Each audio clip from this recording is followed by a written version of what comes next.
News, सच जरूरी है। दर्शकों नमस्कार, मैं श्रद्धा तिवारी और आप देख रहे हैं MNS न्यूज टीवी। तो आइए देखते हैं आज की खास खबर। एक नजर डालते हैं आज की हेडलाइंस का। नमाज ना पढ़ने को लेकर योगी आदित्यनाथ ने किया महाकुंभ का जिक्र। पटना जंक्शन के लाउंज में कर्पूरी ठाकुर की तस्वीरें। वक्त के खिलाफ संघर्ष लगातार जारी है। तो आइए देखते हैं खबरें विस्तार से। नमाज ना पढ़ने को लेकर योगी आदित्यनाथ ने किया महाकुंभ का जिक्र। यूपी के मुख्यमंत्री योगी आदित्यनाथ ने सड़क पर होने वाली नमाज को लेकर सीधे तौर पर कहा कि ये नहीं हो सकता है। साथ ही साथ उन्होंने सड़कों से गुजरने वाली कांवड़ यात्रा पर भी अपनी बात रखी है। इसके अलावा वक्फ विधेयक को लेकर विरोध करने वालों को आड़े हाथ लिया। सीएम ने वक्फ प्रॉपर्टी पर चंद लोगों का कब्जा बताया है और कहा है कि इन प्रॉपर्टीज के जरिए किसी भी गरीब मुसलमान का भला नहीं किया गया है। नमाज पढ़ने को लेकर सीएम योगी आदित्यनाथ ने कहा, सड़कें चलने के लिए होती हैं और जो लोग ऐसा कह रहे हैं उन्हें हिंदुओं से अनुशासन सीखना चाहिए। प्रयागराज में 66 करोड़ लोग आए, कहीं कोई लूटपाट नहीं हुई, कहीं कोई आगजनी नहीं हुई। यही अनुशासन है, यही धार्मिक अनुशासन है। वे श्रद्धा के साथ आए, महास्नान में भाग लिया और फिर अपने गंतव्य की ओर बढ़ गए। त्योहार और उत्सव या ऐसे कोई भी आयोजन उदंडता का माध्यम नहीं बनने चाहिए। अगर आप सुविधा चाहते हैं तो उस अनुशासन का पालन करना भी। तो गवर्नेंस का सवाल है, उसमें तो कोई दो राय नहीं है कि जो डेवलपमेंट है वो सबको समान रूप से पहुंच रहा है। लेकिन उसके साथ साथ कुछ नेता, जैसे अब मेरठ में जो हुआ, उन्होंने किसी ने कह दिया कि सड़क पे नमाज जो पढ़ेगा उसको। ठीक बोला है। सड़क चलने के लिए होती है और जो लोग ये बोल रहे हैं ना, उनको हिंदुओं से अनुशासन सीखना चाहिए। 66 करोड़ लोग प्रयागराज में आए, देश की आधी जनता, और 66 करोड़ लोग, कहीं कोई लूटपाट नहीं, कहीं कोई आगजनी नहीं, कहीं कोई छेड़खानी नहीं, कहीं कोई तोड़फोड़ नहीं, कहीं पे कोई अपहरण नहीं। ये होती है अनुशासन, यह है धार्मिक अनुशासन। श्रद्धा भाव के साथ आए, महास्नान में भागीदार बने, फिर अपने गंतव्य की तरफ चले गए। पर्व और त्योहार या कोई इस प्रकार के कार्यक्रम उच्छृंखलता और उदंडता करने के माध्यम नहीं बनने चाहिए। अगर आपको सुविधा चाहिए तो उस अनुशासन को भी मानना सीखिए। आप मुझे बताइए, आप तुलना कर रहे हैं कांवड़ यात्रा की। कांवड़ यात्रा हरिद्वार से लेकर के और गाजियाबाद तक या उन क्षेत्रों में जाती है तो सड़क पे ही चलेगी। क्या हमने किसी परंपरागत मुस्लिम जुलूस को कभी रोका? कभी नहीं रोका। मुहर्रम के जुलूस निकलते हैं। हाँ, ये जरूर कहा कि भाई ताजिया की साइज थोड़ा छोटा करिए। इसलिए करिए क्योंकि तुम्हारी सुरक्षा के लिए हाई टेंशन तार होंगे, हाई टेंशन तार बदलेंगे नहीं तुम्हारे लिए। उसके साइज कम करो क्योंकि हाई टेंशन की चपेट में आओगे, मर जाओगे। और यही होता है। कांवड़ यात्रियों में भी उनको बोला जाता है डीजे की साइज छोटा करो, और जो नहीं करता उसमें हम लोग सख्ती करते हैं। कानून तो सबके लिए बराबर लागू किया जा रहा है, तो आप कैसे तुलना कर दे रहे हैं फिर उसको? ईद में कौन सा प्रदर्शन करेंगे? आप घंटों सड़क जाम करेंगे नमाज पढ़ने के नाम पे, और नमाज पढ़ने की जगह आपके ईदगाह होगा, आपका मस्जिद होगा, सड़क नहीं हो सकती। और इसके लिए अगर बोला जा रहा है, आप मानेंगे नहीं तो ठीक तो कहा कि आप उदंडता करेंगे। पथराव जो वहां पे हुआ वो दो मुस्लिम पक्षों में पथराव हुआ है, हिंदू पक्ष उसमें कहीं भी नहीं है, प्रशासन कहीं भी नहीं है। प्रशासन तो बीच बचाव के। हर अच्छे कार्य का विरोध होता है। वैसे ही वक्फ संशोधन विधेयक पर भी ये हो हल्ला हो रहा है। लेकिन मैं कहता हूं जो हो हल्ला कर रहे हैं इनसे पूछना चाहता हूं कि इन्होंने कोई ऐसा काम वक्फ बोर्ड के माध्यम से किया हो जो वेलफेयर का हो। छोड़िए, सब समाज की बात छोड़िए, मुस्लिम समाज का ही कोई कल्याण किया हो उस प्रॉपर्टी का।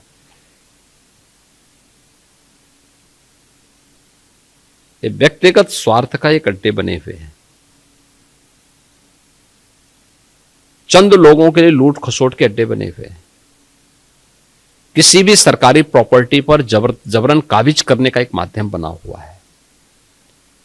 और रिफॉर्म इस समय की मांग है, हर रिफॉर्म का विरोध होता है, लेकिन देश काल और परिस्थिति के अनुसार हमें उस प्रकार के रिफॉर्म के लिए तैयार होना चाहिए।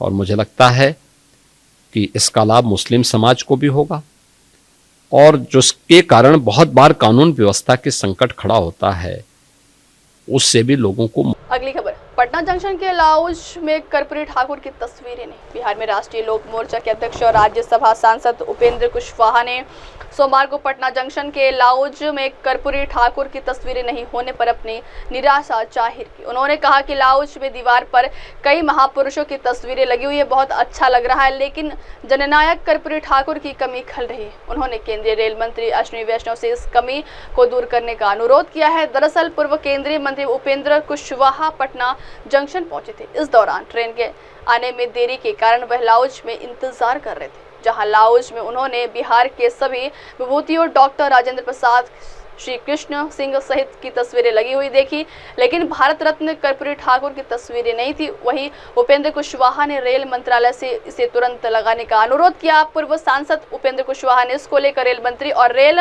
मंत्रालय को टैग करते हुए एक्स पर एक पोस्ट भी की। बिहार में राष्ट्रीय लोक मोर्चा के अध्यक्ष और राज्यसभा सांसद उपेंद्र कुशवाहा ने सोमवार को पटना जंक्शन के लाउंज में कर्पूरी ठाकुर की तस्वीरें नहीं होने पर अपनी निराशा जाहिर की। उन्होंने कहा कि लाउंज में दीवार पर कई महापुरुषों की तस्वीरें लगी हुई है, बहुत अच्छा लग रहा है, लेकिन जननायक कर्पूरी ठाकुर की कमी खल रही है। उन्होंने केंद्रीय रेल मंत्री अश्विनी वैष्णव से इस कमी को दूर करने का अनुरोध किया है। दरअसल पूर्व केंद्रीय मंत्री उपेंद्र कुशवाहा पटना जंक्शन पहुंचे थे। इस दौरान ट्रेन के आने में देरी के कारण वह लाउंज में इंतजार कर रहे थे, जहां लाउंज में उन्होंने बिहार के सभी विभूतियों डॉक्टर राजेंद्र प्रसाद, श्री कृष्ण सिंह सहित की तस्वीरें लगी हुई देखी, लेकिन भारत रत्न कर्पूरी ठाकुर की तस्वीरें नहीं थी। वहीं उपेंद्र कुशवाहा ने रेल मंत्रालय से इसे तुरंत लगाने का अनुरोध किया। पूर्व सांसद उपेंद्र कुशवाहा ने इसको लेकर रेल मंत्री और रेल मंत्रालय को टैग करते हुए एक्स पर एक पोस्ट भी की।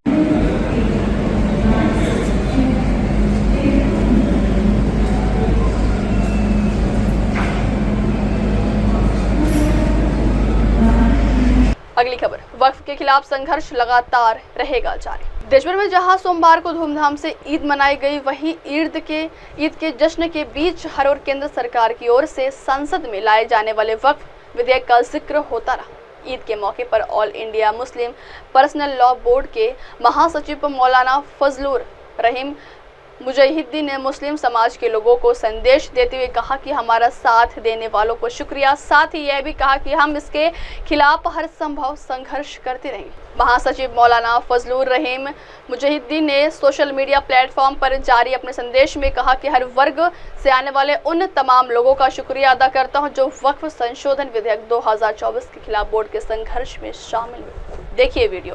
मेरे बुजुर्गों, भाइयों और दोस्तों, अस्सलामु अलैकुम व रहमतुल्लाहि व बरकातुहू।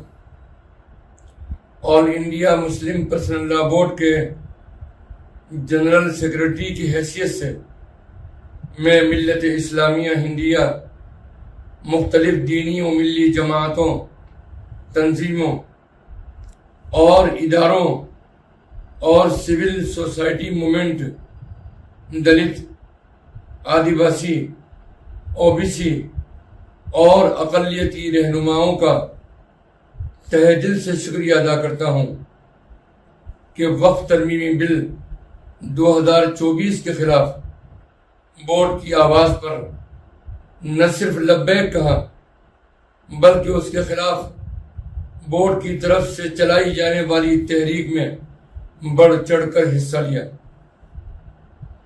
और दिल्ली, पटना और विजयवाड़ा के कामयाब मुजाहरे हुए और इन सब का उसमें भरपूर ताउन शामिल रहा। इसलिए मैं इन सब का शुक्रिया अदा करता हूँ और अल्लाह सुब्हानहू व तआला से दुआ गो हूँ कि वो इसका बेहतरीन बदला अता फरमाए।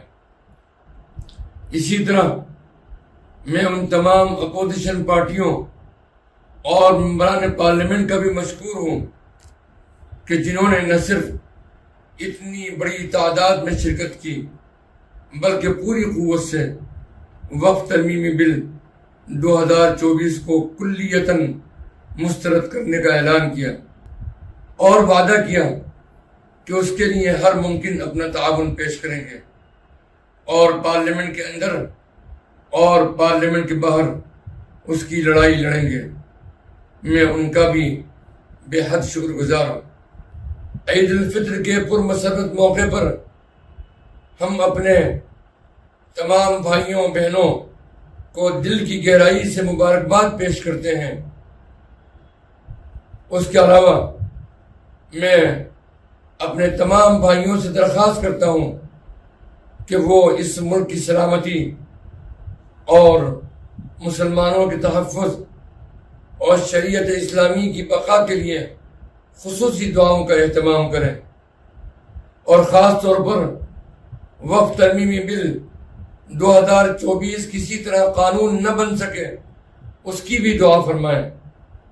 उसके अलावा अपनी दुआओं में अहले गज़ा को भी याद रखें और बैतुल मुक़द्दस के लिए भी दुआओं का एहतमाम करें।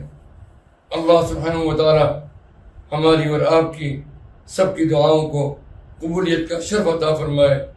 आमीन सुम्मा आमीन या रब्बल आलमीन। वस्सलामु अलैकुम व रहमतुल्लाहि व बरकातुहू। अब वक्त हो चला दर्शकों ब्रेक का। ब्रेक से लौटने के बाद देखिएगा देश और दुनिया की तमाम बड़ी खबरें। बने रहिए MNS न्यूज़ टीवी पर। नमस्कार। Hi, this is Abhijit Sawant and you are watching MNS News. आप देख रहे हैं MNS न्यूज़, सच जरूरी